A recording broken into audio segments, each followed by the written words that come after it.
your go-to podcast for stories, tips, and insights from professionals helping dental practices thrive. Hosted by Alan Hollander and Sarah Boylan, and sponsored by ePractice Manager. Enjoy the episode. Hi, everybody. Welcome to Inside the Practice, your go-to podcast for expert-led discussions and real-world insights in the world of dentistry and its specialties. I'm Alan Hollander. I am joined by my wonderful co-host, Sarah Boylan. Hello, Sarah. Hi, Alan. Great to see you. Same. This show is all about helping dental professionals stay informed, connect with their peers, and take their practice to the next level. That's what we want to help you do.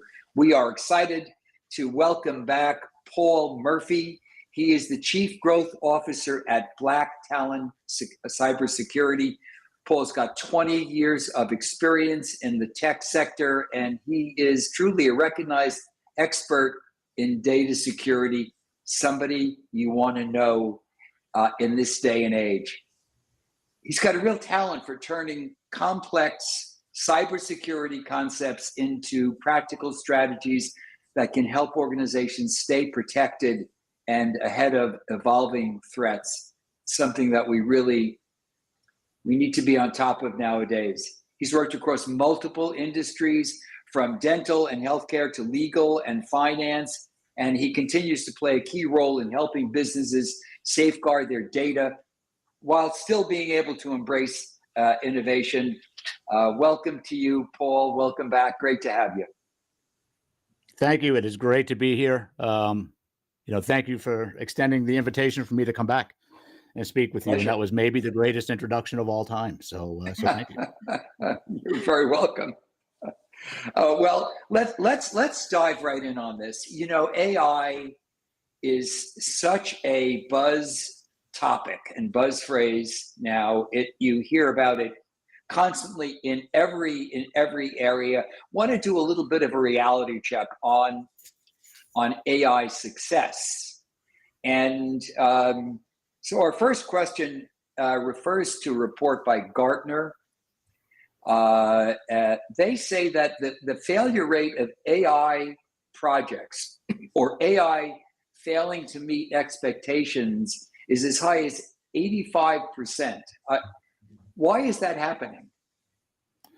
So I did see that study. It was surprising, to me. And I believe that was across all verticals, right? Not specific to dentistry, not specific to just healthcare, right? It was across all verticals. I think the number one reason for that happening is people are treating artificial intelligence like a software as a service product, right? Or something that they could just install and magically it's going to streamline all of these processes, right? And free up areas of bottleneck. And they're not taking a people-first approach toward the implementation of AI. That one thing is leading to a high rate of failure, right? AI is not something you could just plug into your network, right, to accomplish a task and walk away and forget about it. It's not magic.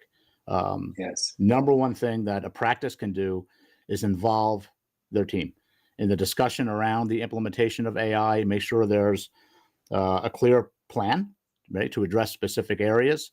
But first and foremost, make sure your team knows that you're not looking to implement this new technology to replace them.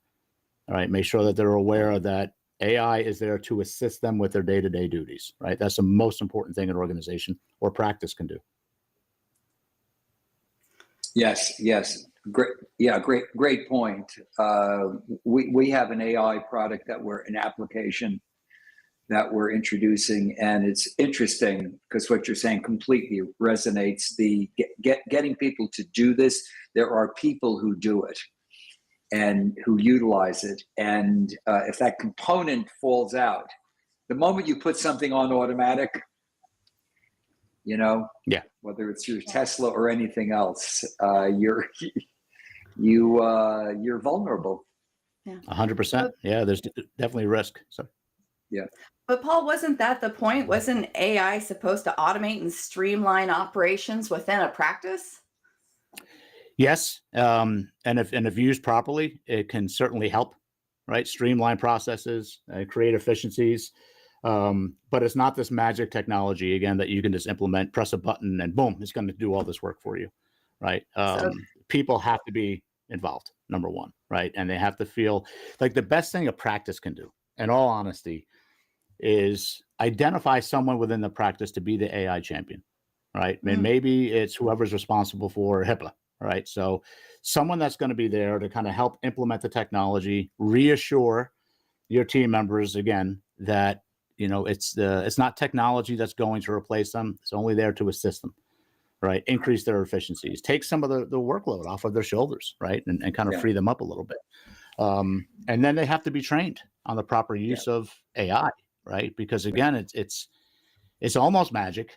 It's scary how fast it's evolving, right? The rate at which it's evolving, but there are, there's ways to use AI, right? And people are treating it as if it's almost like Google, like it's a search engine, right? And you're never really going to be successful with the implementation of any AI unless you are trained on how to use AI, the proper way. Yeah. Great point. I'm just curious, I want to just jump in and ask a follow-up to your question, and this question about putting things on automatic, such as AI. Can you give us an example of the use of AI in this whole security area, so our listeners can track more realistically with what we're talking about, that they might tend to kind of set and forget? Sure. Yeah. So I think like one of the biggest concerns that I have, for practices implementing this tech is, regardless of who it is that you're working with, right? It could be an AI vendor, right? That's a known within the dental community, right? Or it could be your own AI that you're looking to implement, right? To help streamline some of your processes.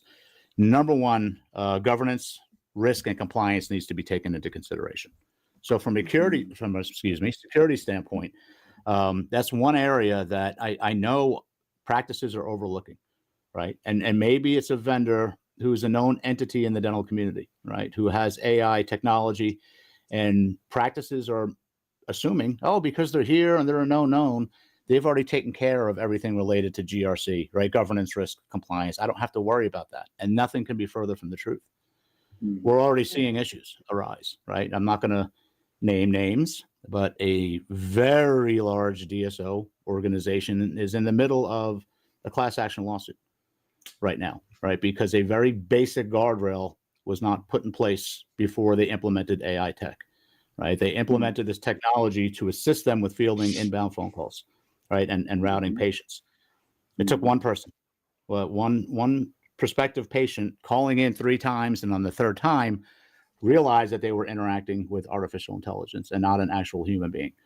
No notice was given to the patient calling in that they were, interacting with artificial intelligence, and they weren't given the option to, basically speak to a human in place of AI. And so that led to what's now a class action lawsuit against this big organization. The basis for that lawsuit was the violation of federal wiretapping laws. All right. Just because they never said, hi, prospective patient, you're interacting with AI. And if you're not comfortable with that, here's an opt-out for you, right? Where you can either leave a message or maybe, be put on hold and eventually speak to a human being. They missed that one very basic step, and now it's going to end up costing them millions and millions of dollars. Right. Now, obviously that's a DSO, but yeah. Yeah. So really interesting. I was trying to piece together, as you were explaining that, how federal wiretapping laws would have been violated, but but clearly you have to disclose. You have to disclose these types of things. That's really interesting. I want to ask you about team resistance that you see on implementation of your systems, and as it relates to AI, sabotage.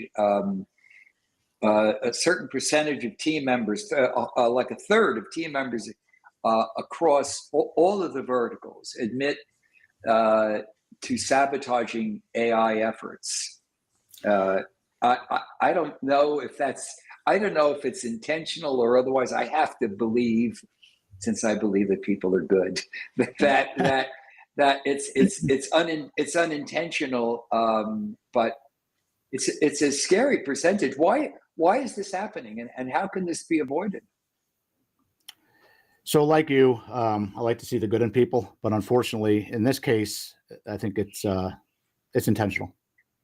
It's Wow. from fear, right? It's being driven by fear. People have a genuine fear that they're going to be replaced by artificial intelligence. And you're 100% correct with that rate of sabotage being right at about 30, low 30, 31, 32%. The rate is actually higher for younger team members.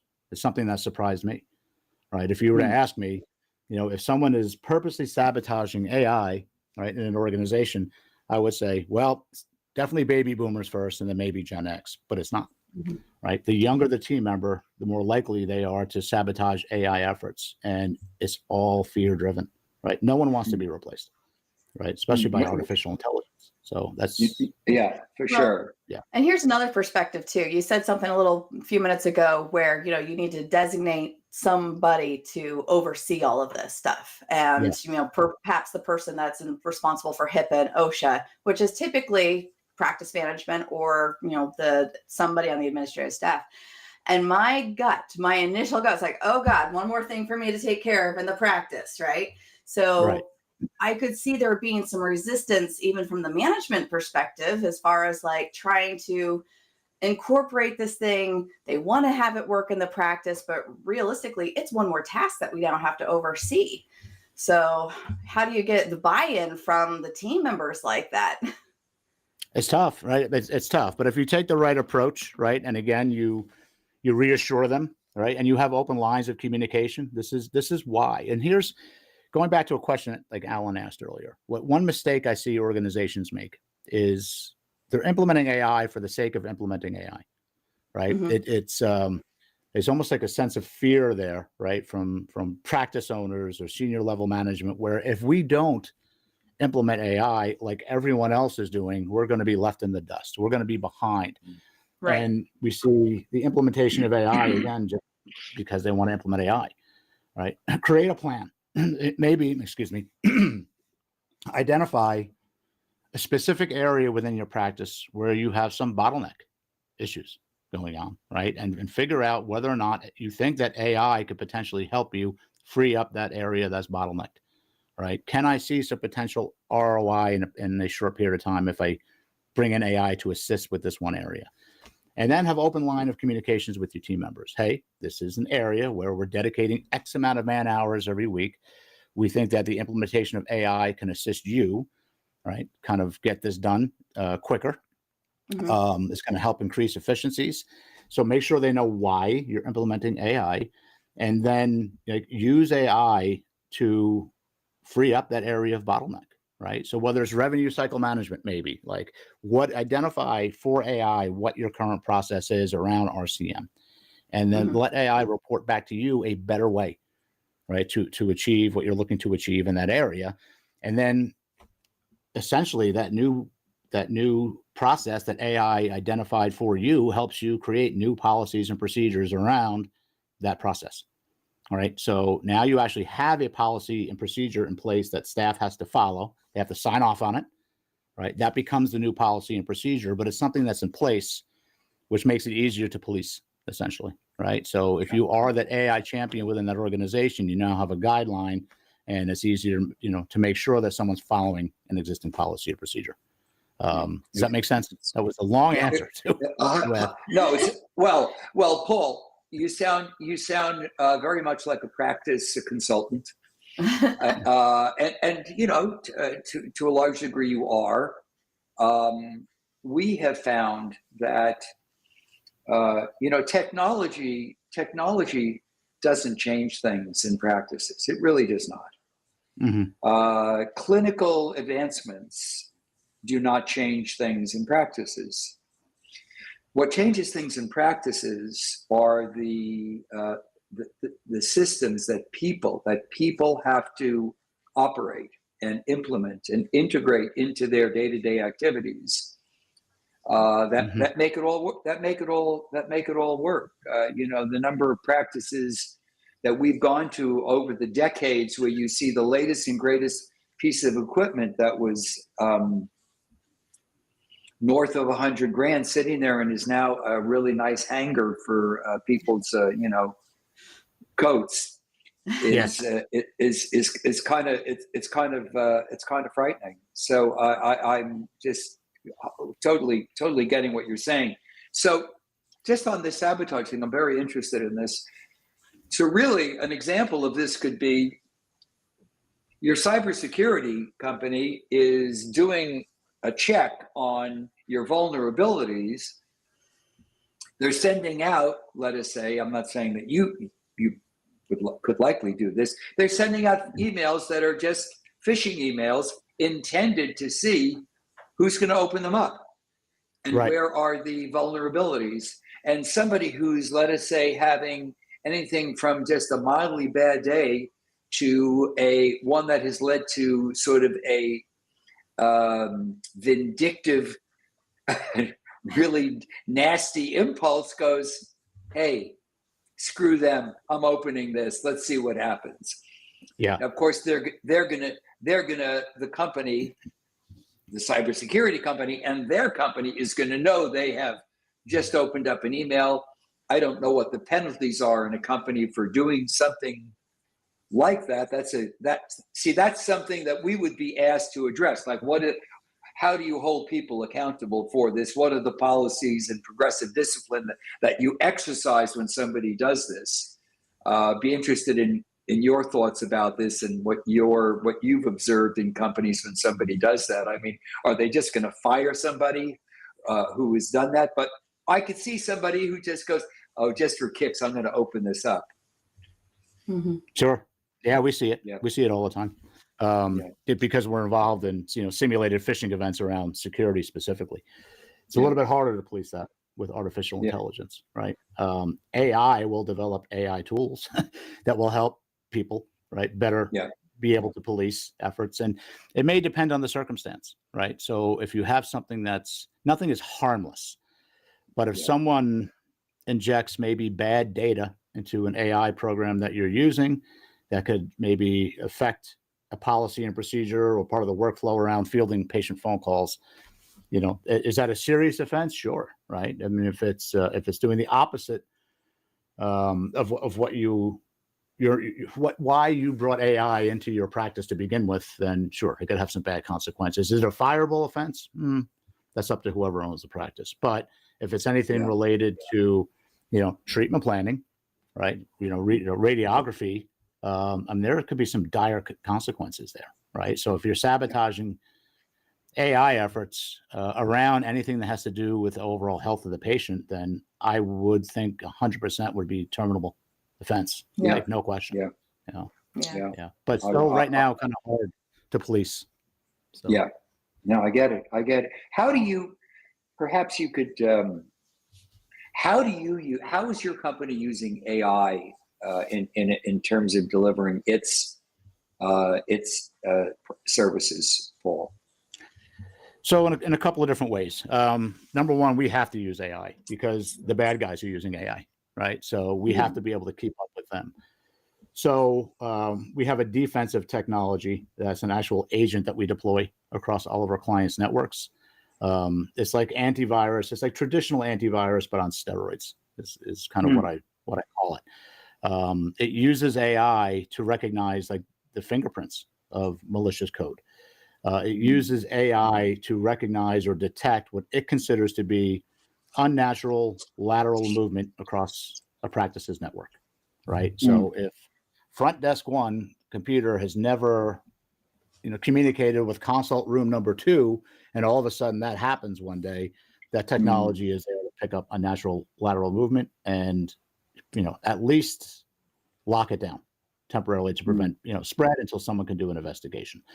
So in order for us to be able to keep up defensively with the threat actors, we need a technology like that. We have to implement that. We also use it in our training efforts. All right. So because we do incident response and we get involved in ransomware cases, not for our clients, thank goodness, knock on wood. Oftentimes if there's a new methodology or a tactic that a hacking group is using that we haven't seen before, and it's one that's targeting healthcare, we use AI in our training platform to be able to spin up training videos, to real quick to address a new methodology that we haven't seen before. And we can create videos in literally minutes and get training videos sent out to all of our users, right? Red alert, be aware of this, of this new tactic. Don't fall for this, etc. Even our trainers and our platform are avatars.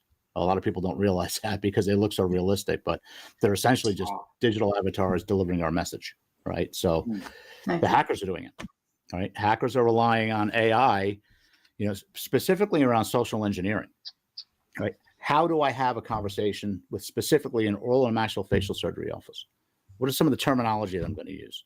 They'll use a basic program like ChatGPT, right, to help them in their efforts to socially engineer humans. They will use a program like the one that we use for training, right, where they'll just type in what they want to convey to people, and then they have a digital avatar making phone calls into practices, right? It's there's no Eastern European or Russian accent, right?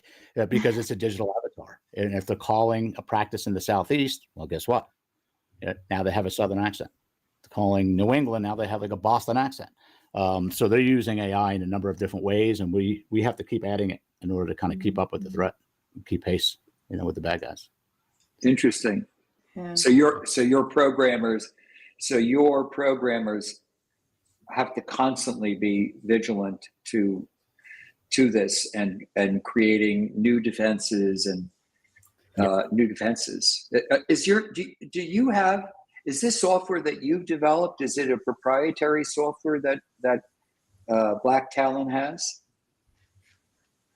Some of it is. We have layers, right? We have layers of security because that's what's required now to effectively protect a practice. But we use a combination of our own proprietary technology, that we've developed, and then we use some third-party systems, that we have thoroughly vetted or that have been vetted by our security engineers, because there isn't a button. There's not a magic program that you can install and say, "Oh, you're safe now." It is layers. It's offense, defense. Wow. So Well, I loved what you said about being able to just put out these training videos really quickly for people, and that they're able to do these little short bursts, so that way you can have that constant training going on for people in the practice, what to look for, that sort of thing. That's huge.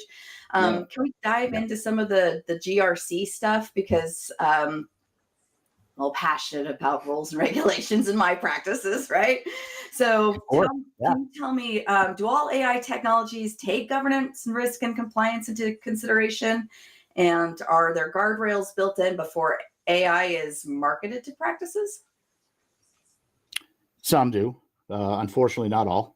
Okay. And you just can't take anyone's word for it, right? So, Alan mentioned, you attended the AMOS conference this year, right? Or think about any dental show that you're going to attend. You're walking through the different aisles and passing all the booths, right? And now the majority of them have some reference to AI, right, on the backdrops in their booth. Boy, do they! AI. Yeah. Paul, excuse me, it was all over Amos. It was everywhere. Everything was AI. Yep, it's at every show. Yeah. Every show. So you have to ask yourself, like, where did all these AI experts come from? Mm-hmm. Right? Or this person that's talking to me about EMR, right, or about cone beam technology is now magically this expert on artificial intelligence, right? There aren't many experts on AI out there, right? So, but there's a lot of companies rushing, right, to get into that business and offer some type of AI, right, to their clients or their prospective clients, but not all are taking GRC into consideration, right? At least not to the level that they should. The example that I used with that very large dental service organization who's in the middle of a major class action lawsuit because they missed a step, a very basic step. So if I'm somebody that's evaluating vendors, what should I look for? What are some key things should I be looking for before I hire somebody? So number one, I wouldn't consider implementing anyone's AI into my practice, into my network, unless I ask them for some type of third-party risk assessment. Okay. That's been performed against them as a company, and it has to be third-party. we do that now for some of our clients. I've been involved in just a handful of these, and it's scary and it's surprising what we're uncovering. Mm-hmm. A couple of weeks ago, we were asked by an existing client to, evaluate a company that was really in the dental space, kind of a known. And they wanted to implement AI into this, client's environment. We asked for a meeting to do an assessment, which they agreed to. And we had the systems engineers on a meeting in a setting just like this. And question number one, where's your data going? Where's the data going? Oh, it's only going to one place. We use AWS. And so right away, we're like, okay, there's nothing wrong with AWS. But we're like, that means you actually don't know where your data is going. And then a few seconds later, there's another voice not on screen that said, well, actually, that's not true. We also have data going here.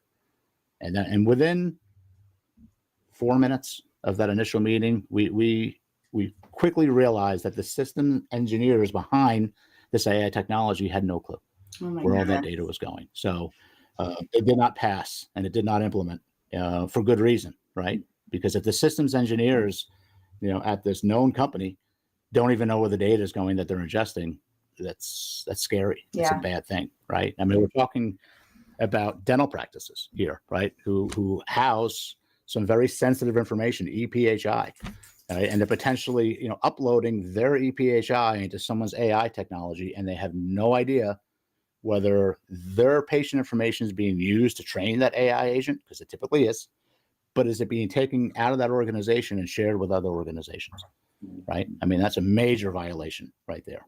And so those are an area like that is where it's just very obvious to me that, GRC is not being taken seriously by these companies, or they're not investing the time, right, or the money in development to make sure that whatever their product is they're trying to implement has taken GRC into consideration. Wow. So, wow, great question, great answer. Very, very much appreciated.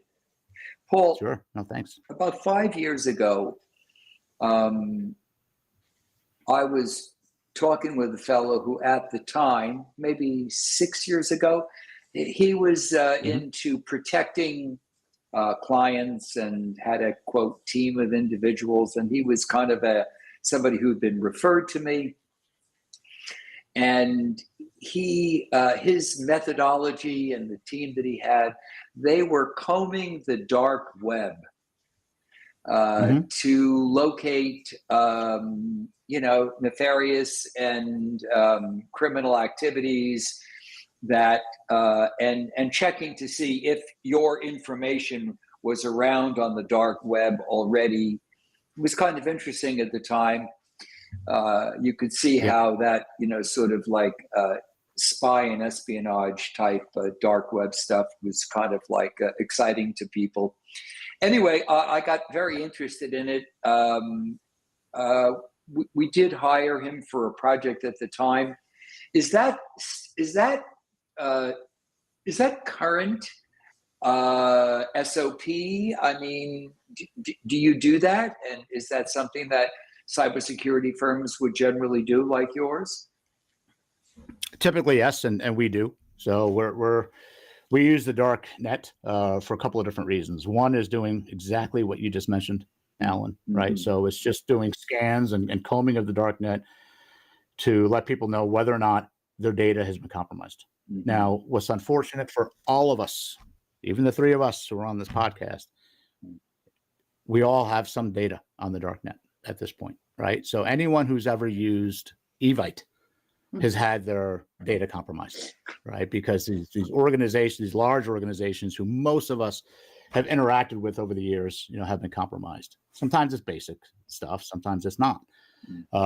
We also use the darknet on a daily basis to comb through the different auction sites that are attached to the different hacking groups that are out there, because we have access to these. So I do it now out of habit. Like what used to be my morning routine of drinking coffee and reading the news is now me drinking coffee and looking at the auction sites to see who's been hit. Wow. Because a lot of times you could be a dental practice, right, who was hit and you don't even know that you've been hit yet, but your data is already published on an auction site on the darknet. So what's unfortunate is the class action groups, some of them have also gotten access to these sites as well. So that's where they go. to do their homework, right? So, oh, who's been hit? Oh yeah, 100%. So yeah, you can't hide these attacks, at all because of that, right? But we do use the dark net or on the dark web every day for different reasons. I would first and foremost want to make sure that your listeners and your audience is aware. Do not attempt to go to like the Tor browser or the darknet on your own, because your internet service provider is going to know, and they're probably going to shut you down. Wow. They're probably going to cut off your ability to go online, because there's no real good reason for anyone going to the darknet unless you're using it for investigative purposes like we do. But don't even try it. So and look, the reality is you can't unsee some things, and you don't want to see some things. Yeah, exactly. It's not a good place. Yeah. And well, also presumably you have your company, your programmers know how to do this in a way that is that they're protected. Yes, 100%. Yeah, we're at least a known. So yeah, we're not going to lose our internet access because we're going there. We have to. It's part of it. I get it. Yeah, very, very, very, very, very interesting. Paul, let me ask you, just to kind of sort of, as we make the final turn here, what are some tips? What are some best practices that we can all follow to avoid these scary circumstances that we're talking about? So specific to AI, it's everything I think that we've already discussed, right? So number one, don't just implement for the sake of implementing. Have a plan, right? So recognize an area of bottleneck or inefficiency in your practice, and consider implementing AI to address just that one area. That's all. Mm-hmm. Very early, engage your team, right? Involve them, let them be part of that process, and reassure, again, remind them this new technology that you're considering implementing is there to assist, not replace. Right. Definitely develop some policies and procedures around the acceptable use of AI, right? So just because you as a practice owner is considering implementing AI technology, that doesn't mean that every team member can use their own version of AI for whatever reason, right? They can't just use their own private version of ChatGPT and upload anything that has to do with a patient, into that program. So make sure that there's a policy and procedure in place that addresses the acceptable use of AI. Mm-hmm. That's critical. Make sure that your team is educated on the differences between public, privilege, and private data, right? We call it the 3 Ps. There's 3 different types of data: public, privilege, private. Make sure it's imperative that they understand the difference, between the 3 types of data. Training, all right? Teaching your team or working with an organization that deals with prompting, right? It's kind of garbage in, garbage out. I'm confident saying the majority of people that have jumped on the AI train that use it in their personal lives are treating it like a search engine. They're treating it like Google, right? And that's not what it is. So, you can teach your team on effective prompting, right? I mean, the effective prompting going into AI is going to lead to some amazing results, right? But you don't treat it like it's Google or, Yahoo or any search engine. And then do not engage with any company or implement anyone's AI technology without seeing a copy of a recent third-party risk assessment that was performed against that company, right? You need to know where your data is going. You need to know whether or not your data is potentially leaving your practice, right, and being shared with other organizations, right, or being used to train people. Not hard to do. Just insist on it. Ask for a copy of a third-party risk assessment, a recent one. So those are definitely some good areas to start. And then, I mentioned it earlier, but I can tell you from experience working with practices that have already implemented AI, you can greatly increase your chance of it being successful if, as a practice, you identify at least one AI champion, right? That's going to assist you in your efforts to implement the tech and help you police, right? Make sure that it is being used properly, and that there's no sabotage, going on. Yeah. So those are some good areas, right, or things to consider, at least for now, before implementing. Great tips, Paul. Thank you. Really excellent information, and always just Very, very impactful whenever I hear it. Paul, how do our listeners, and I believe there'll be a lot of listeners there were on our previous podcast, how do they contact or reach out to Black Talon or find you for more information? Sure. So the best thing they could do is just go to our website, blacktalonsecurity.com. There's options, single button options on there. You can contact me directly via that website. We have a lot of resources available for free on that website. If you'd like to, we actually are in the middle of an AI webinar series, right? Oh, we nice. don't sell anything related to AI, so it's not a sales thing. But we did, I brought a gentleman on board a little over a year ago who has been in the AI world for the past 10 years, directly involved in the development of AI technology, and he's now part of our team. And so he, along with our CEO, have been hosting this ongoing AI webinar series, and it's all about the safe and effective way to implement AI. And I can pop that link into chat if you like, and any of your listeners are welcome to go and watch it. It's obviously free. They're not being sold anything because there's nothing to sell.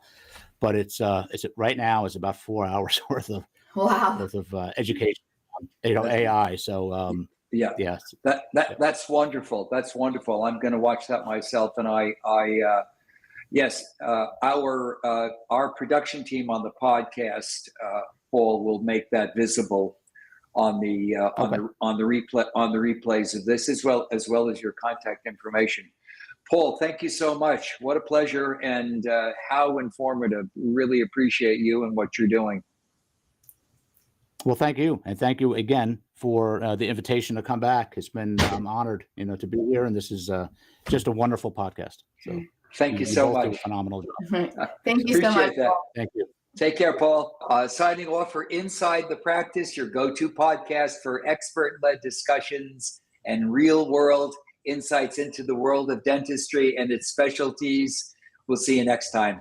Thanks. Thanks for joining us on Inside the Practice, sponsored by ePractice Manager.